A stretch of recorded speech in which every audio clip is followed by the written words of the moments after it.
Sabarmati online classes में आप सभी का स्वागत है। इस वीडियो में हम क्लास 12 इंग्लिश के अंतर्गत इम्पॉर्टेंट लॉन्ग आंसर देखेंगे। बोर्ड पेपर की दृष्टि से ये बहुत ही इंपॉर्टेंट है, जो कि chapter journey to the end of the earth से बिलोंग करता है। तो चलिए देखते हैं। फर्स्ट यहाँ पर क्वेश्चन है, व्हाट वाज द गोंडवाना, की गोंडवाना क्या था। What happened for 500 million years, यानी 500 मिलियन वर्षों में क्या घटित हुआ। हाउ इज अंटार्कटिका हेल्पफुल, यानी सहायक है, टू फाइंड प्राप्त करने में द हिस्ट्री ऑफ अर्थ, यानी पृथ्वी के इतिहास का। फिर से देखते हैं। क्वेश्चन हमारा पहला है, व्हाट वाज द गोंडवाना, की जो गोंडवाना है वो क्या था। तो पहला क्वेश्चन यहाँ पर यह है, व्हाट वाज गोंडवाना, की जो गोंडवाना है वो क्या था।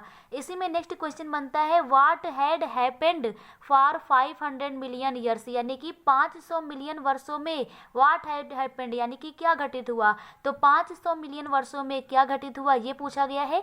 और इसी में आगे पूछा गया है, how is Antarctica, how means कैसे, हाउ इज अंटार्कटिका हेल्पफुल, की जो अंटार्कटिका है वो कैसे सहायक है, टू फाइंड प्राप्त करने में द हिस्ट्री ऑफ द अर्थ, यानी पृथ्वी के इतिहास के बारे में जानकारी प्राप्त करने में जो अंटार्कटिका है वो कैसे सहायक है। तो पहला क्वेश्चन, व्हाट वाज गोंडवाना। तो हम लोग जानते हैं कि जो गोंडवाना है ना, वो एक विस्तृत मिश्रित दक्षिणी सुपर कॉन्टिनेंट था, यानी कि अति उप महाद्वीप था। तो यहाँ पर आंसर में लिखते हैं कि Gondwana was a giant. Giant means क्या होता है, जायंट मीन्स होता है विस्तृत।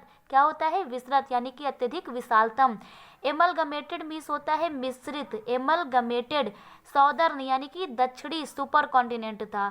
तो Gondwana was a giant amalgamated southern super continent. तो यहाँ पर पहला आंसर हो जाएगा व्हाट वाज गोंडवाना। तो आंसर हो जाएगा Gondwana was a giant amalgamated southern super continent 650 million years ago, यानी 650 मिलियन वर्ष पहले। तो 650 मिलियन वर्ष पहले जो गोंडवाना है वो एक विशाल मिश्रित दक्षिणी अति महाद्वीप था। आगे इसमें पूछा गया है, what had happened for 500 million years, यानी कि 500 सालों में क्या घटित हुआ। तो यहाँ पर हम बताते हैं, फॉर 500 मिलियन ईयर्स, यानी कि 500 मिलियन वर्षों में गोंडवाना थ्राइव्ड। गोंडवाना क्या हुआ, थ्राइव्ड हुआ। थ्राइव्ड मीन्स होता है विकसित होना, फलना फूलना होता है थ्राइव्ड। तो यहाँ पर हो जाएगा for 500 million years Gondwana thrived, की 500 मिलियन वर्षों में क्या हुआ। तो 500 मिलियन वर्षों में जो गोंडवाना था वो थ्राइव्ड, वो फलता फूलता रहा, विकसित हुआ। अराउंड द टाइम, लेकिन उस समय, अराउंड द टाइम यानी उस समय की बात है, व्हेन डायनासोर्स, जब जो डायनासोर से were wiped out. Wiped out मतलब क्या होता है, विलुप्त हो जाना। विप्ड आउट विलुप्त हो जाना। तो जब डायनासोर विलुप्त हो रहे थे उस समय की बात है। The age of mammals, and mammals means क्या होता है, मैमल्स मीन्स होता है स्तनधारी। And the age of mammals, यानी जब स्तनधारियों का समय स्टार्ट हुआ, गॉट अंडरवे, यानी शुरू हो रहा था। देन लैंड मास, तब जो भूमि थी, वाज फोर्स्ड, वो बाधित हो गई, पर बल लगाया गया। टू सेपरेट, बंटने के लिए उसे मजबूर किया गया। इनटू कंट्रीज, यानी कि देशों में। तो यहाँ पर कहा गया, but around the time when dinosaur were wiped out, की जब ऐसा टाइम आया जब जो डायनासोर थे वो विप्ड आउट हो गए, यानी कि विलुप्त होने लगे। And the age of mammals got underway, and जो मैमल्स हैं, जो स्तनधारी हैं, इनका जो समय है, इनका जो टाइम है वो अंडरवे चल रहा था, यानी कि शुरुआत चल रही थी। देन लैंड मास, तब जो भूमि थी ना, वाज फोर्स्ड, तब उसे बाधित होना पड़ा। टू सेपरेट, यानी बंटने के लिए, यानी तब उसे बंटने के लिए बाधित होना पड़ा। इनटू कंट्रीज, यानी देशों में। तब जो भूमि थी ना वो कई सारे छोटे छोटे देशों में बट गई। आगे यहाँ पर हमसे पूछा गया है, how is Antarctica helpful to find the history of earth. तो इसका आंसर लिखते हैं कि अंटार्कटिका होल्ड, अंटार्कटिका जो है होल्ड, वो पकड़े हुए है, रखे हुए अपने अंदर, इन इट्स आइस कोर, यानी कि बर्फ के कोर में, 500 मिलियन ईयर्स, यानी आधे मिलियन ईयर्स, यानी 500 मिलियन ईयर्स, यानी 5 लाख सालों का। तो 5 लाख सालों का जो ओल्ड कार्बन है, पुराना कार्बन है, उसे अंटार्कटिका रखे हुए है। कहाँ रखे हुए है, इट्स आइस कोर, यानी अपने बर्फ के कोर में। सो इसलिए इट हेल्पफुल, यह सहायक है, टू फाइंड द हिस्ट्री, यानी इतिहास को प्राप्त करने में, ऑफ द अर्थ, पृथ्वी के। इसलिए जो अंटार्कटिका है ना, यह पृथ्वी के इतिहास को प्राप्त करने में, जानकारी प्राप्त करने में सहायक है, क्योंकि इसने अपने आइस कोर में, यानी कि बर्फ के कोर में, बर्फ के भीतरी सतह में किसको रखा है, कार्बन को रखा है, ओल्ड कार्बन को अपने अंदर समाये हुए हैं। एंड आल्सो और साथ ही साथ ओनली अंटार्कटिका, जो अंटार्कटिका है वही सिर्फ है ऑन दिस अर्थ, इस पृथ्वी पे, प्रेजेंटली यानी वर्तमान में, in its purest and original form, यानी अपने प्योरेस्ट, अपने शुद्ध और ओरिजिनल यानी वास्तविक रूप में। और पूरी पृथ्वी पर अंटार्कटिका ही एक ऐसा स्थान है जो अपने शुद्ध और वास्तविक रूप में अभी भी मौजूद है। यानी कहने का तात्पर्य यह है कि जैसे पृथ्वी का क्लाइमेट चेंज हो गया, यहाँ पर जलवायु परिवर्तित हो गया, तो उसी प्रकार से यहाँ पर बताया जा रहा है कि जो अंटार्कटिका है ना, वो अपने ओरिजिनल फॉर्म में है, उसमें कोई परिवर्तन नहीं हुआ है। तो आगे बताया गया, so it is the place, इसलिए वह जो अंटार्कटिका है ना, वो एक ऐसा प्लेस है, ऐसा स्थान है, टू गो अंडरस्टैंड, जहाँ पर हम समझ सकते हैं, अंडरस्टैंड यानी समझ सकते हैं, द अर्थ यानी पृथ्वी के पास्ट, प्रेजेंट एंड फ्यूचर को, जहाँ पर हम पृथ्वी के पास्ट को, प्रेजेंट को और फ्यूचर को समझ सकते हैं। तो इस प्रकार से हमारा कंप्लीट क्वेश्चन आंसर हो जाएगा। What was Gondwana? What had happened for 500 million years? How is Antarctica helpful to find the history of Earth? तो आंसर में हो जाएगा Gondwana was a giant amalgamated southern supercontinent 650 million years ago.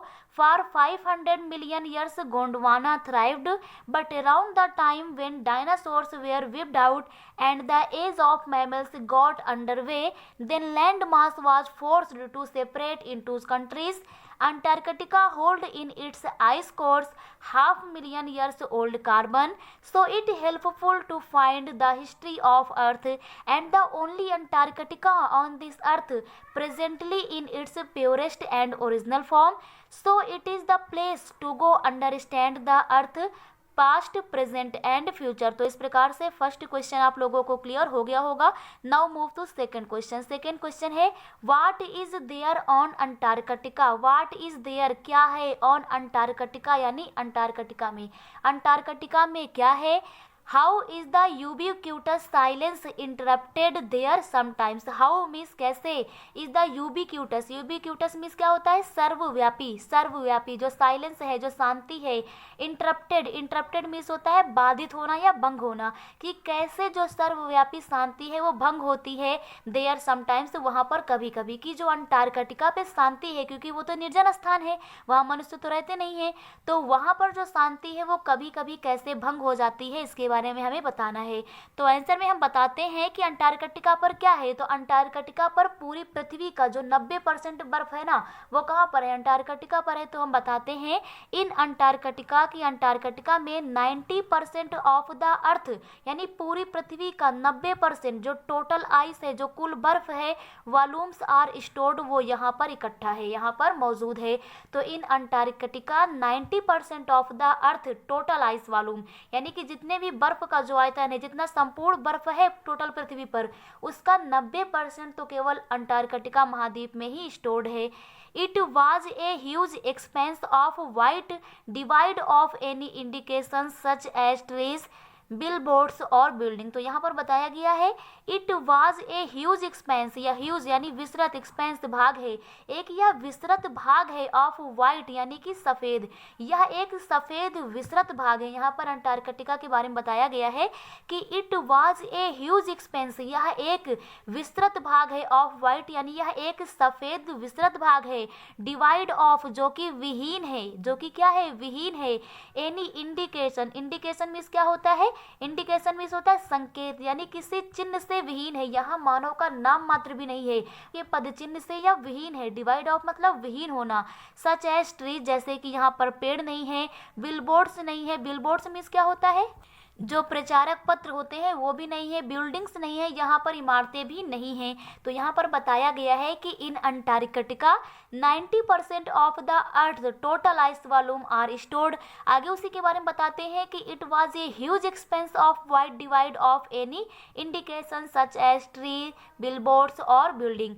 आगे यहाँ पर बताते हैं the visual scale ranges from the microscopic to the mighty. जो विजुअल स्केल है यानी कि जो दिखाई देने वाली चीज़ें हैं उनका मापन किया जाए तो उनकी जो रेंज है कहाँ से कहाँ तक लेकर है, यहाँ पर माइक्रोस्कोपिक यानी सूक्ष्म लेवल से लेकर के टू द माइटी विस्तृत लेवल तक हैं। तो यहाँ पर जो चीज़ें दिखाई देती हैं वो सूक्ष्म से लेकर के विस्तृत तक की चीज़ें मौजूद हैं। एग्जाम्पल के रूप में जैसे माइटजेस्ट एंड माइट्स, यहाँ पर कीड़े मकोड़े हैं। टू ब्लू वेल्स, यहाँ पर ब्लू वेल्स जो विसरत ब्लू वेल्स मछली है वो भी यहाँ पर मौजूद है। तो यहाँ पर रेंज बताया गया है कि माइटजेस्ट एंड माइट्स यानी जो कीड़े मकोड़े हैं उनसे लेकर के ब्लू वेल्स जो ब्लू वेल्स मछली है वो भी यहाँ पर दिखाई देती है। And iceberg as big as countries, और आइसबर्ग जो बर्फ के टुकड़े हैं एज बिग वो इतने बड़े हैं एज कंट्रीज जैसे कि देश। तो यहाँ पर जो बड़े बड़े देश मौजूद है उनके बराबर तो अंटार्कटिका में बर्फ के टुकड़े मौजूद हैं, ये यहाँ पर बताया गया है। आगे इसमें सेकेंड क्वेश्चन पूछा गया था, how is the ubiquitous silence interrupted there sometimes, कि यहाँ पर जो यूबिक्यूटस साइलेंट है सर्वव्यापी जो शांति है इंटरप्टेड वो कैसे भंग हो जाती है कभी कभी, इसके बारे में हमें बताना है। तो यहाँ पर हम लिखते हैं कि द यूबिक्यूटस साइलेंट जो सर्वव्यापी शांति है इंटरप्टेड वो भंग हो जाती है देयर वहाँ पर समटाइम्स कभी कभी by the occasional avalanche, avalanche miss होता है हिमस्खलन, तो हिमस्खलन के कारण कभी कभी जो हिमस्खलन आता है, ओकेशनल मतलब सामान्यतः जो कभी कभी आता है, अवलांच मिस क्या होता है हिमस्खलन। तो जो कभी कभी हिमस्खलन आता है यानी बर्फ के टुकड़े जब टूटते हैं तो उसकी आवाज़ ही वहाँ अंटार्कटिका पर आती है, वरना वो तो निर्जन स्थान है वहाँ पर हमेशा शांति बनी रहती है। तो वहाँ पर जो शांति है वो भंग होती है अवलांच के माध्यम से यानी हिमस्खलन के द्वारा वहाँ पर शांति भंग होती है। और यहाँ पर अथवा के रूप में बताया गया और कैसे भंग होती है, कैल्विंग आइस शीट, आइस शीट जो बर्फ की चादर है, कैल्विंग जब वो टूटती है तो जब बर्फ की चादर टूटती है तो उसके माध्यम से भी जो सर्वव्यापी शांति अंटार्कटिका पर विद्यमान है वह भंग हो जाती है। तो इस प्रकार से हमारा कंप्लीट क्वेश्चन आंसर हो जाएगा what is there on Antarctica, कि अंटार्कटिका पर क्या है वहाँ पर। और आगे पूछा गया है how is the ubiquitous silent interrupted there sometimes, वहाँ पर कभी कभी कैसे जो सर्वव्यापी शांति है वो भंग हो जाती है। तो आंसर में बताते हैं in Antarctica 90% of the earth total ice volume are stored, it was a huge expanse of white divide of any indication such as trees, billboards or building. The visual scale ranges from the microscopic to the mighty, midges and mites to blue whales and iceberg as big as countries. The ubiquitous silent interrupted there sometimes by the occasional avalanche or calving ice sheet. तो इस प्रकार से जो important long answer type question है chapter journey to the end of the earth के आप लोगों को क्लियर हो गए होंगे, बोर्ड पेपर की दृष्टि से मोस्ट इंपॉर्टेंट है। नेक्स्ट वीडियो में कुछ और इम्पोर्टेंट क्वेश्चन के साथ मिलते हैं। Thank you.